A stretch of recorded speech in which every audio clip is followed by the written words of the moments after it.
ഇന്ന് റാൻഡമായിട്ട് കുറച്ച് റിസർച്ചുകൾ വായിച്ച സമയത്ത് നാഷണൽ ക്രൈം റെക്കോർഡ് ബ്യൂറോയുടെ ഒരു ഡേറ്റ കാണാനിടയായി.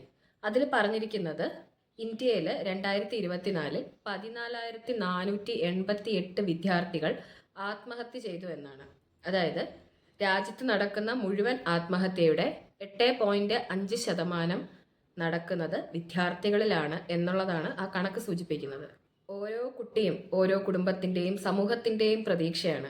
ഒരു കുഞ്ഞ് ജനിക്കുമ്പോൾ മുതൽ ആ കുഞ്ഞിനെ പറ്റി ബഹുഭൂരിപക്ഷം വീട്ടുകാരും ഒരുപാട് സ്വപ്നങ്ങൾ കാണാൻ തുടങ്ങും. അവൻ വളരുന്നതിനെ പറ്റി, പഠിക്കുന്നതിനെ പറ്റി, വലിയ ജോലി നേടുന്നതിനെ പറ്റി, നന്നായി ജീവിക്കുന്നതിനെ പറ്റിയൊക്കെ.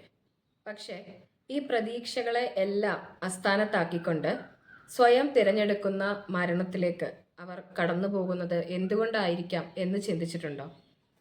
ഒരുപാട് പേരൻസിനോട് സംസാരിക്കുമ്പോൾ സാധാരണയായിട്ട് ഞാൻ കേട്ടിട്ടുള്ള ഒരു സ്റ്റേറ്റ്മെൻ്റ് ആണ്, ഈവൻ ഫ്രം മൈ പേരൻസ്, ഞങ്ങൾ ജീവിക്കുന്നത് തന്നെ ഞങ്ങളുടെ മക്കൾക്ക് വേണ്ടിയാണ്, ഞങ്ങളുടെ മക്കൾക്ക് വേണ്ടിയിട്ട് എന്ത് ചെയ്യാനും ഞങ്ങൾ തയ്യാറാണ് എന്നുള്ളതാണ്.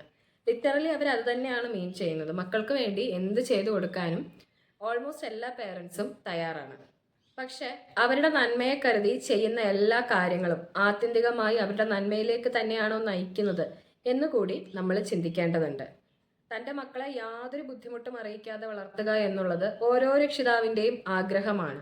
പക്ഷേ ഒരു കാര്യം ഓർക്കുക, നിങ്ങൾക്കൊപ്പവും നിങ്ങൾ കൂടെ ഇല്ലാതെയും ഈ ഭൂമിയിൽ ജീവിക്കേണ്ടവരാണ് നിങ്ങളുടെ മക്കൾ. സ്വാഭാവികമായും അവരുടെ ജീവിതത്തിൽ ഒരുപാട് പ്രശ്നങ്ങളും ബുദ്ധിമുട്ടുകളും ഒക്കെ ഉണ്ടായേക്കാം. അപ്പോൾ കുട്ടികളുടെ വഴിയിലെ എല്ലാ ബുദ്ധിമുട്ടുകളും മാറ്റി അവരുടെ പാത തെളിച്ചു കൊടുക്കുന്ന ഉത്തരവാദിത്തമല്ല രക്ഷിതാക്കൾക്കുള്ളത്. മറിച്ച് ജീവിതത്തിൽ മുന്നോട്ട് പോകുമ്പോൾ സ്വാഭാവികമായി കടന്നു വന്നേക്കാവുന്ന ബുദ്ധിമുട്ടുകളെയും പ്രയാസങ്ങളെയും അതിജീവിക്കുവാനുള്ള മനക്കരുത്തുള്ളവരാക്കി, പ്രാപ്തിയുള്ളവരാക്കി നമ്മുടെ കുട്ടികളെ മാറ്റിയെടുക്കുക എന്നുള്ളതാണ് ഒരു രക്ഷിതാവിൻ്റെ പ്രാഥമികമായ ദൗത്യം എന്ന് പറയുന്നത്. അതായത് ഇമോഷണലി മെച്വേർഡായ, ഇമോഷണലി ഇൻ്റലിജൻ്റ് ആയ കുട്ടികളെ വളർത്തിയെടുക്കുക എന്നുള്ളത് പേരൻറ്റിങ്ങിൽ വളരെ ഇമ്പോർട്ടൻ്റ് ആണ്. പേരൻറ്റിങ്ങിൽ കോമൺലി കാണുന്ന ചില മിസ്റ്റേക്സ് ഉണ്ട്.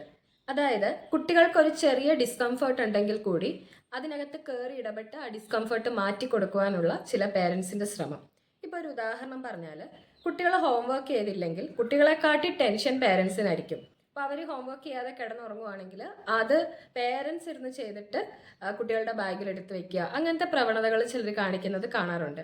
ഇപ്പം വേറൊരു ഉദാഹരണം പറയുവാണെങ്കിൽ, കുട്ടി ഇപ്പം സ്കൂളിൽ പോയിട്ട് അവൻ്റെ കൂട്ടുകാരനുമായിട്ട് വഴക്കുണ്ടാക്കി വീട്ടിൽ വന്നിട്ട് കുറച്ച് സങ്കടപ്പെട്ടൊക്കെ ഇരിക്കുകയാണ്. ഇത് കാണുമ്പോൾ തന്നെ കൂട്ടുകാരൻ്റെ നമ്പർ വാങ്ങുന്നു, വീട്ടിൽ വിളിക്കുന്നു, പിന്നെ പേരൻസ് അതങ്ങ് ഡീൽ ചെയ്യുക. ഒന്ന് ആലോചിച്ച് നോക്കൂ, തൻ്റെ പ്രോബ്ലം സ്വയം ഡീൽ ചെയ്യാൻ ആ കുട്ടിയെ പഠിപ്പിക്കുന്നതിന് പകരം നമ്മൾ എന്താ അവിടെ ചെയ്തത്? നീ അവിടെ ഇരുന്നോ, നിനക്ക് എന്ത് പ്രശ്നം ഉണ്ടെങ്കിലും ഞാൻ സോൾവ് ചെയ്ത് തരാം എന്ന രീതിയിലുള്ളൊരു പെരുമാറ്റമാണ് അവിടെ പേരൻസിൻ്റെ ഭാഗത്തുനിന്ന് ഉണ്ടായത്. ഇത് ശരിക്കും കുട്ടിയെ വളരെയധികം ഡിപ്പെൻഡൻ്റ് ആക്കുക ചെയ്യുന്നത്. അതായത് ഭാവിയിൽ ഒരു പ്രശ്നം വന്നാലും ആരെങ്കിലും ഡിപ്പെൻഡ് ചെയ്യാതെ ഒറ്റയ്ക്ക് എനിക്കിത് പരിഹരിക്കാൻ കഴിയില്ല എന്നൊരു മെസ്സേജാണ് അവിടെ ആ കുട്ടിക്ക് കൊടുക്കുന്നത്. ഈ സിറ്റുവേഷൻ വേറൊരു രീതിയിൽ ഡീൽ ചെയ്താൽ എങ്ങനെ ഉണ്ടാവും? അതായത് കുട്ടി വഴക്കിട്ട ശേഷം സങ്കടപ്പെട്ട് വീട്ടിൽ വന്നിരിക്കുന്നു. അപ്പോൾ ആദ്യമേ കുട്ടിയോട് കാര്യങ്ങൾ ചോദിച്ചറിയുക, എന്താണ് പ്രശ്നം, എങ്ങനെയാണ് വഴക്കുണ്ടായതെന്നെല്ലാം ചോദിച്ചറിയുക. അതിനുശേഷം കുട്ടിയെ ആശ്വസിപ്പിക്കുക, അവൻ്റെ ഇമോഷൻസിനെയൊക്കെ നമ്മളൊന്ന് മനസ്സിലാക്കുക. എന്നിട്ട് പറയാം, മോനൊരു കാര്യം ചെയ്യൂ, നാളെ പോയി കൂട്ടുകാരനോട് ഒന്ന് സംസാരിക്കൂ. നമുക്ക് ദേഷ്യം വരുന്നതും സങ്കടം വരുന്നതും ഒക്കെ വളരെ സ്വാഭാവികമാണ്. പക്ഷെ ദേഷ്യം വന്നാൽ വേറെ ആരെ അടിക്കുകയോ അല്ലെങ്കിൽ ബാഡ് വേർഡ്സ് പറയുകയോ ഒന്നും ചെയ്യരുത് കേട്ടോ. ഒരിക്കലും അമ്മയുടെ മോൻ അങ്ങനെ ചെയ്യത്തില്ല എന്നെനിക്ക് വിശ്വാസമുണ്ട്. പക്ഷെ മോൻ നാളെ പോയിട്ട് ആ കൂട്ടുകാരൻ്റെ അടുത്ത് സോറി പറഞ്ഞാൽ മതി, അപ്പം നിങ്ങൾക്ക് പഴയ പോലെ ഫ്രണ്ട്സ് ആവാൻ പറ്റും.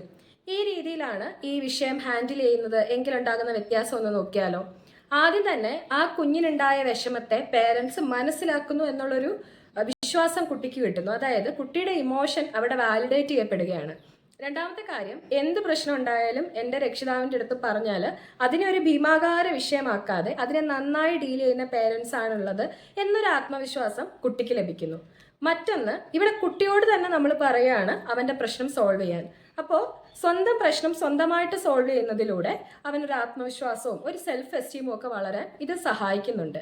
മറ്റൊന്ന്, അവൻ്റെ ഇമോഷൻസിനെ എങ്ങനെ പ്രകടിപ്പിക്കണം എന്നുകൂടി നമ്മൾ പഠിപ്പിക്കുകയാണ്. അതായത് ദേഷ്യവും സങ്കടവും ഒക്കെ വരുന്നത് ലൈഫിൽ വളരെ നോർമലാണ്. അതായത് ഇമോഷൻസ് ഉണ്ടാവുക എന്ന് പറയുന്നത് മനുഷ്യരെ സംബന്ധിച്ചിടത്തോളം വളരെ യൂഷ്വലാണ്. പക്ഷേ ആ ഇമോഷൻസിനെ ഹെൽത്തി ആയിട്ട് എങ്ങനെ എക്സ്പ്രസ് ചെയ്യാമെന്ന് കൂടി ഈ സിറ്റുവേഷനിൽ നമ്മൾ കുട്ടിക്ക് പഠിപ്പിച്ചു കൊടുക്കുകയാണ്. അപ്പം ഇത്തരം ചെറിയ കാര്യങ്ങളിലൂടെ പോലും നല്ല ഇടപെടൽ കുട്ടികളുടെ ജീവിതത്തിൽ നടത്താനായിട്ട് പേരൻസിന് സാധിക്കും. അതുപോലെയാണ് കുട്ടികളുടെ പ്രോജക്ട്സും അസൈൻമെന്റ്സും ഒക്കെ ചെയ്തു കൊടുക്കുന്ന പേരൻസ്.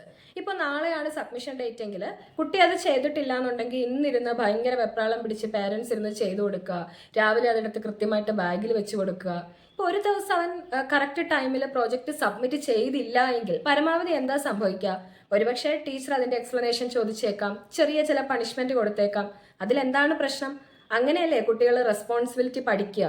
അങ്ങനെ ഒരു ദിവസം സംഭവിച്ചു കഴിയുമ്പം സ്വാഭാവികമായും അടുത്ത ദിവസം അത് കൃത്യമായി ചെയ്യുവാനും ആ ഉത്തരവാദിത്വം ഏറ്റെടുക്കുവാനും അവൻ പഠിക്കുകയാണ് ചെയ്യുന്നത്. നമുക്ക് ഒരു ഗെയിമിൽ പരാജയപ്പെടുമ്പോഴല്ലേ നമ്മൾ ശരിക്കും ആ സ്പോർട്സ്മാൻഷിപ്പ് കൃത്യമായിട്ട് പഠിക്കുക. ലൈഫിൽ ചലഞ്ചസ് ഉണ്ടാവുമ്പോഴാണ് നമ്മൾ കോപ്പിംഗ് സ്കിൽസ് പഠിക്കുക. അതുകൊണ്ട് തന്നെ ഏജ് അപ്രോപ്രിയേറ്റ് ആയിട്ട് ഉണ്ടാകുന്ന ചാലഞ്ചസ് അത് കുട്ടികളെ സ്വന്തമായിട്ട് സോൾവ് ചെയ്യാൻ അനുവദിക്കുക എന്നുള്ളതാണ് പേരൻസിന് അവരോട് ചെയ്യാൻ കഴിയുന്ന ഏറ്റവും വലിയ നന്മ. ലൈഫിൽ ജയവും പരാജയവും നല്ലതും ചീത്തയും ഒക്കെ ഉണ്ടാകും എന്നുള്ള പാഠമാണ് ഓരോ കുട്ടിയും പഠിച്ചു വരേണ്ടത്. അങ്ങനെ വന്നെങ്കിൽ മാത്രമേ ജീവിതത്തിൽ എവിടെയെങ്കിലും പരാജയപ്പെടുമ്പോൾ തളർന്നു പോകാതെ മുന്നോട്ട് പോകാമെന്നുള്ള വലിയ പ്രതീക്ഷയിൽ ഊർജം കണ്ടെത്തി നമ്മുടെ കുഞ്ഞുങ്ങൾക്ക് സഞ്ചരിക്കാനായിട്ട് കഴിയുള്ളൂ. നിങ്ങൾ കുഞ്ഞുങ്ങളുടെ കൂടെയുണ്ട് എന്ന് അവർക്ക് ഒരു ഉറപ്പ് നൽകിയാൽ മാത്രം മതി.